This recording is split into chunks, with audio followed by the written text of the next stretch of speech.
You're listening to Cyber 94 Podcast. If you want to break into cybersecurity with real-life experience, go to cyber94.com. Chloe, tonight's story is a true cybersecurity nightmare. Okay. But it's one that comes wrapped in, high fashion.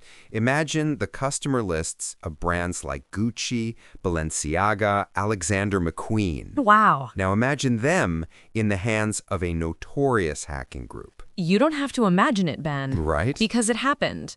The parent company for these brands, the luxury giant Kering, confirmed they were hit. Cyber criminals have stolen the private data of potentially millions of the world's most affluent shoppers. And Kering's official statement immediately went into damage control. Right. They were very specific, saying no financial data was compromised, no credit card numbers, no bank accounts. Okay. They wanted to make it sound like the damage was contained. On the surface, maybe that sounds like a relief. Yeah. But the reality is much more sinister. The hackers, a ransom-seeking group known as Shiny Hunters, got away with a treasure trove of personal details. Oh, no. Full names, phone numbers, and email addresses. And that combination is the perfect starter kit for social engineering. Exactly. Think about it. Shiny Hunters can now craft incredibly convincing spear-phishing emails.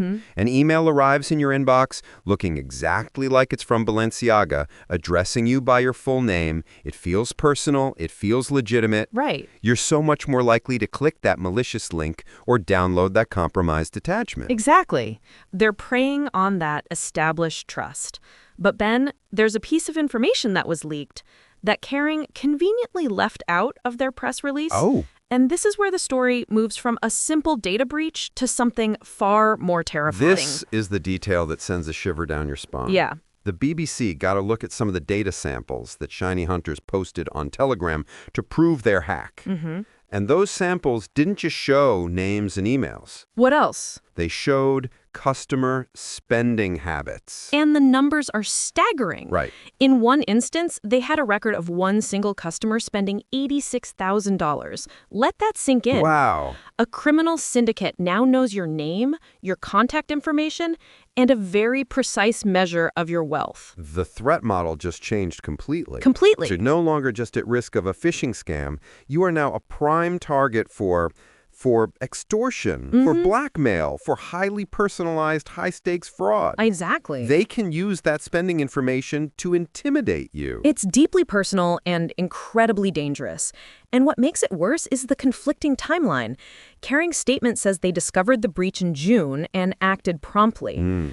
But when the BBC spoke to Shiny Hunters, the hackers claimed they first gained access way back in April. That's a 2-month discrepancy. Yeah. A 2-month window where a hacking group was potentially roaming undetected through the systems of one of the world's biggest luxury conglomerates. It makes you seriously question their definition of prompt.